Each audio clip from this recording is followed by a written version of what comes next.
Bonjour à tous les Africains, bonjour à tous les panafricains du continent, bonjour aux journalistes de la télévision Afrique Média du Cameroun, bonjour à mon cher aîné Kémy Séba, qui se bat beaucoup, qui lutte pour l'indépendance économique et politique du continent africain. Alors, mon nom à moi, c'est Yaya Thio, je suis un Ivoirien, je réside en Guinée équatoriale, précisément à Malabo. Le sujet du jour, c'est le décret migratoire de M. Donald Trump, le président des États-Unis d'Amérique. Depuis le 8 décembre 2017, M. Trump a mis en vigueur son décret anti-migratoire qui interdit de séjour les ressortissants de 7 pays. Aux États-Unis. Sur cette liste, nous avons 2 pays africains tels que le Tchad et la Libye. Alors, ce décret a fait couler beaucoup d'encre et beaucoup d'encre continue de couler. Chacun critique de sa manière, chacun dit ce qu'il veut. Mais moi, je pense que M. Trump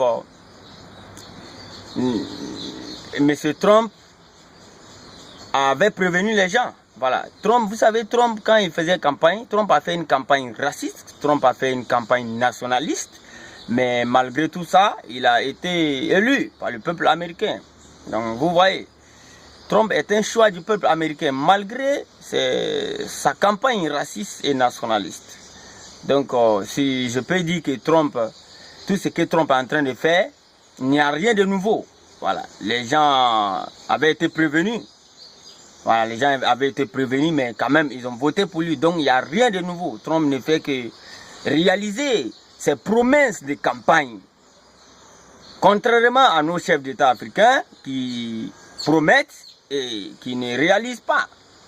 Contrairement à Alassane Ouattara qui dit et qui ne fait pas.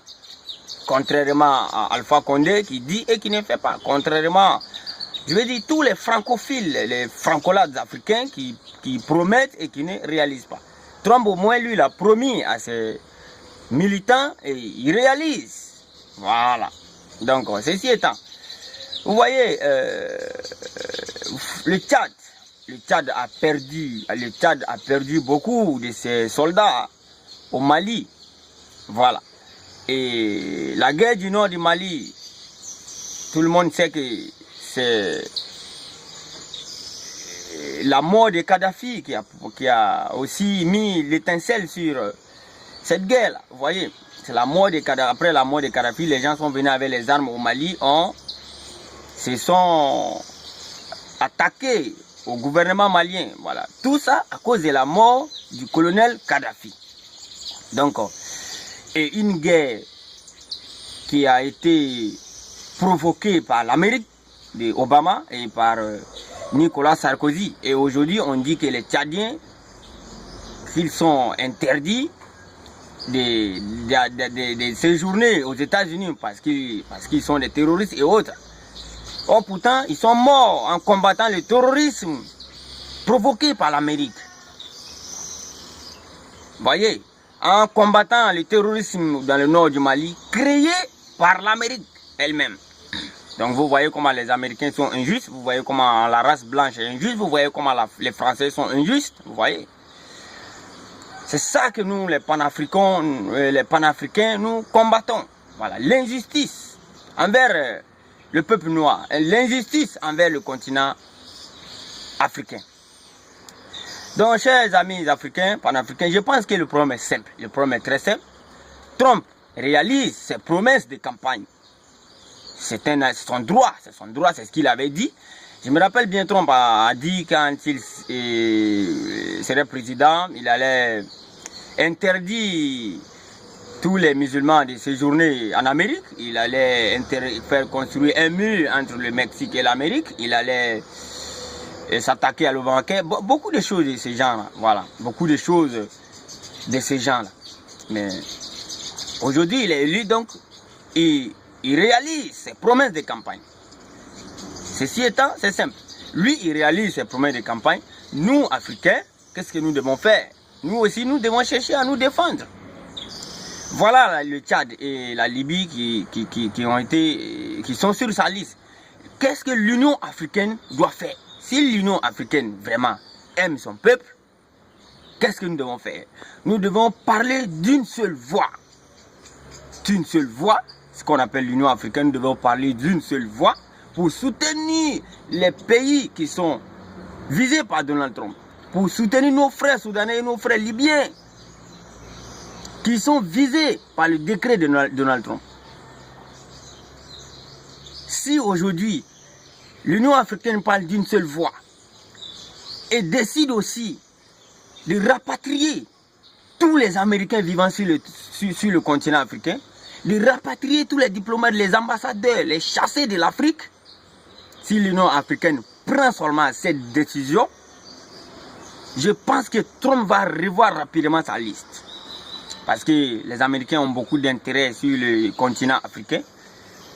Et si nous décidons aujourd'hui de rapatrier tous les ambassadeurs et tous les ressortissants américains sur le territoire africain, je pense que Trump va revoir rapidement sa liste en retirant les 2 pays africains. Voilà une bonne solution. Voilà une bonne solution que nous les Africains, nous devons faire. Et plutôt que de s'asseoir pour parler beaucoup. Il y a la solution. Si la Ligue arabe aujourd'hui parle aussi d'une seule voix et décide de chasser de leur territoire, tous les territoires arabes et les ressortissants américains, je pense que Trump, ceci va mettre pression sur Trump même à abandonner son décret anti-migratoire. Voilà une bonne solution. Mais les gens ne font pas ça. Les gens ne font que parler sur les réseaux sociaux. Les gens ne font que dire ce qu'ils veulent. Trump fait ce qu'il veut. Regardez la Corée du Nord. Regardez la Corée du Nord et Trump. La Corée du Nord a la solution de l'Amérique. La Corée du Nord a la solution de Trump. Si Trump va faire des entraînements militaires avec ses alliés qu'il appelle les Japonais et autres, et les Coréens du Sud, le président nord-coréen aussi lance un missile au-dessus de leur tête. Un missile qui traverse même le Japon où ils font les entraînements militaires. Là, Trump sait qu'il a affaire aussi à un homme. Donc, il est obligé d'aller doucement avec le président nord-coréen. Voilà un monsieur qui a la solution de Trump. Et nous, les Africains, qu'est-ce que nous devons faire? C'est très simple. Il faut faire rapatrier. L'Union africaine doit parler d'une seule voix pour chasser de nos pays, de nos territoires africains, tous les diplomates, les Américains qui résident ici sur nos territoires. Voilà la solution. Si la Ligue arabe aussi veut faire veut une bonne solution, c'est de faire aussi la même chose. Trump va abandonner son décret anti-migratoire. Voilà un peu ma contribution en tant que panafricain. Et je lance un appel toujours à la mobilisation du mouvement panafricain. Je lance un appel à tous les panafricains, à tous les frères, à tous les amis de l'Afrique, de sensibiliser les Africains qui ne connaissent pas, qui ne sont pas toujours au courant que ces blancs viennent voler nos biens, viennent piller nos terres, viennent nous appauvrir. Il faut sensibiliser, continuons de sensibiliser comme Seba. Et un jour, l'Afrique peut être quand même libre. Donc, c'était un peu ma contribution la solution que je peux apporter en tant qu'un panafricain. Voilà, j'appelle à chasser sur tous les territoires africains, dans tous les pays, tous les ressortissants des Américains. Comme ça, Trump va revoir son décret migratoire. Voilà un peu ma contribution. Merci à tous et je vous souhaite une très bonne journée. C'était la voix de Yatio depuis la Guinée équatoriale. Ciao, ciao.